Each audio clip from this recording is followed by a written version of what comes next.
Thank you. Those are some bright lights. First of all, my mother is not so happy that I can't open my mail. That's the first thing. She pummels me with mail day after day. I have one important question. Why was this gym not built 30 years ago?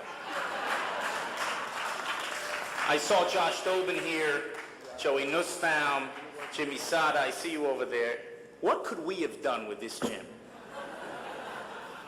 We had to schlep to St. Patrick's and go back and forth in the middle of the night. It was locked half the time. We could have been a contender if we would have played in this place. It's a thrill for me to be here tonight. This is I understand, the 66th annual dinner, and I've actually appeared at some annual dinners before, and I'm working my way up. I said the Hamotzi when I was 9. I said Birkat Hamazon when I was 13, and now I get to be the keynote speaker. And who knows, maybe one day, sometime in the distant future, I'll get a jersey too.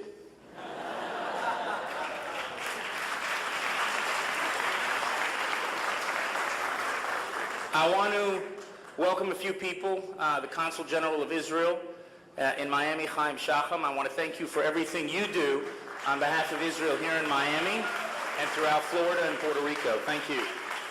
I want to welcome my brother, the distinguished mayor of Miami Beach, and getting David outside is an accomplishment, and I thank you for coming here. I want to also thank Ileana Ross-Leitman, who I saw earlier. Israel has no better friend in the Congress than Congresswoman Ileana Ross-Leitman, and I thank her for everything she does for Israel and for the Jewish people. I want to thank Beach Mayor Phil Levine. Where is the mayor? Where is the mayor? I want to thank you. I'm very touched. But I have to tell you, I prefer that medal to the Peace Prize, given some of the people who've run it in the past. I don't know who's got the Miami Beach medal, but I think it's got an unblemished record, so I'm going to stick with the Miami Beach medal. Thank you very much, Phil. And I want to thank your commissioners, Steinberg, Tobin, and Greco. Thank you. You honor me with your presence here tonight. The one thing that's not known, and this I should thank my brother for, my brother and Jamie Harris actually came up with the team name of the Warriors. They were on the first team that played, so everyone give them a round of applause for deciding to name this the Warriors. I came here tonight for many reasons. First of all, because I'm an alumnus of the school, and I'm proud of that. Second of all, because Rabbi Schiff asked me to come, and when Rabbi Schiff asks me to do something, I do it. Third, I came here because then my mother gets to listen to me speak. And that's always a thrill for me with the criticism afterwards, after my speech. So I'm looking forward to you going over my speech later as well. And on a serious note, I'm coming here because a few days ago, when I found out that this was going to be in December, a few days ago, a friend of mine would have celebrated her 43rd birthday. And I miss her very much. She was a close friend of mine. Some of you know her, who were alumni of the school, Amanda Slavin, who was a woman with great grace and dignity and courage. And I'd like to dedicate my remarks here tonight to her memory.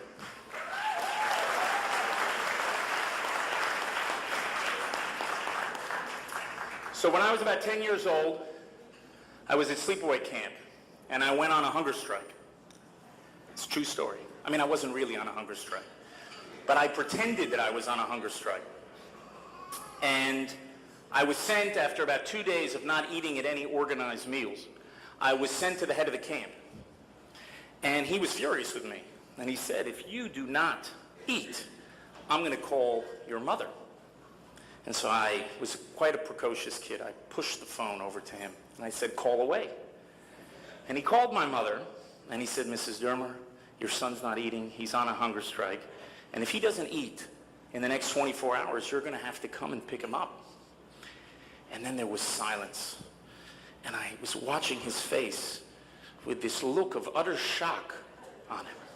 He hangs up. I said, so, what did my mother say?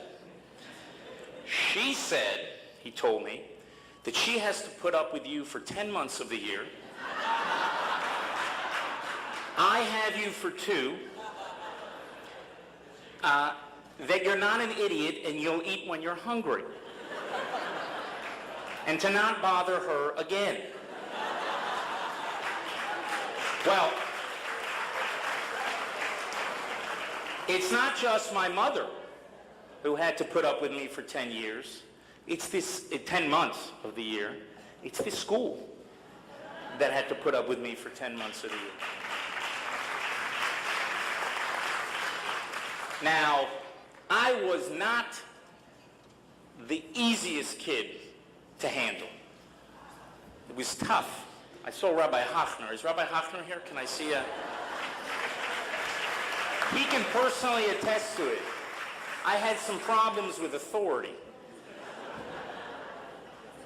That's probably one of the reasons why I moved to Israel. A lot of Israelis have problems with authority.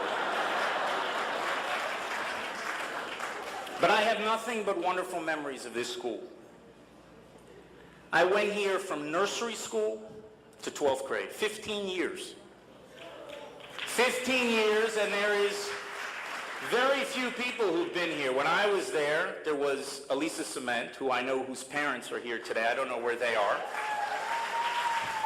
Elisa and I think were one of the first 2 that were here from nursery through senior year. And this school left an indelible imprint on my life. And so did all the teachers who I had here, and I saw some of them tonight. Larry Kusinski, Mrs. Harris, I saw. By far the most patient woman I have ever met in my life. She's the one that should be negotiating Middle East peace. And Mrs. Schiff. Mrs. Schiff, my nursery school teacher.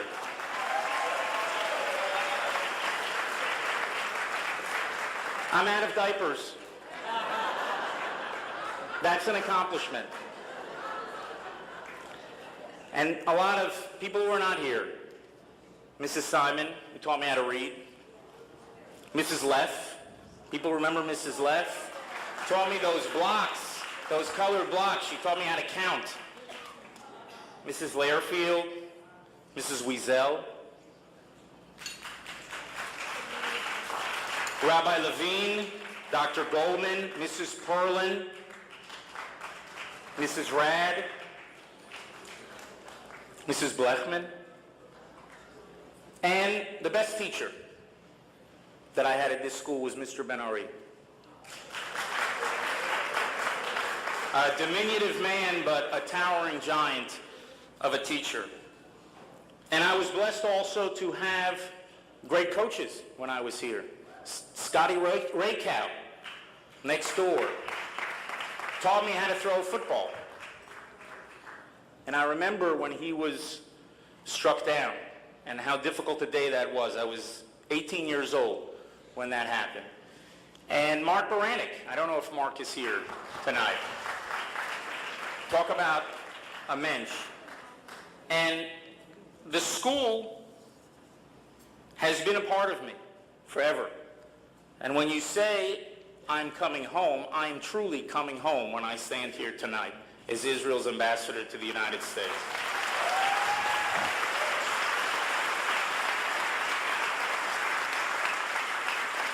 Now, I can take the time that you've given me here tonight to speak about all the issues that we're facing in the region, and maybe I'll get a chance to touch on some of those tonight, about Iran's drive to develop nuclear weapons, about our hope to achieve a lasting and secure peace with the Palestinians, about what's happening in Syria and what's happening in Egypt and Turkey and the whole region and the internal challenges that are facing Israel.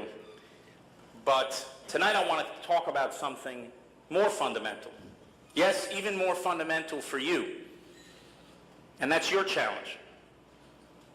your challenge of how you're going to educate the next generation of Jewish children.